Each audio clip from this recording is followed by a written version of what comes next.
జనార్దన్ ఆరోపణలపై జోగి రమేష్ స్పందించారు. ఎవరో ఒకరిని కేసులో ఇరికించాలని కుట్ర చేస్తున్నారన్నారు. నకిలీ మద్యం కేసు సిబిఐకు అప్పగించాలని డిమాండ్ చేశారు.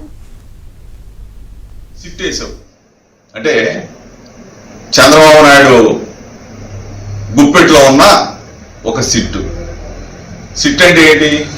సిట్ అంటే సిట్టు, స్టాండ్ అంటే స్టాండ్, పడుకోమంటే పడుకుంటాం, కూర్చోమంటే కూర్చోడు. చంద్రబాబు నాయుడు గన నిజమైన దోషుల్ని పట్టుకోవాలన్న ఆలోచన గాన ఉంటే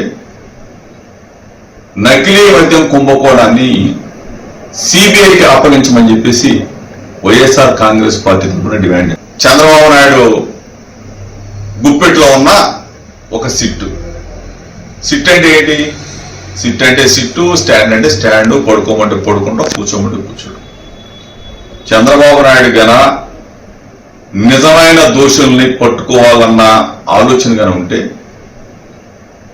నకిలీ మద్యం కుంభకోణాన్ని సిబిఐకి అప్పగించమని చెప్పేసి వైఎస్ఆర్ కాంగ్రెస్ పార్టీ తరఫున డిమాండ్ చేస్తాం.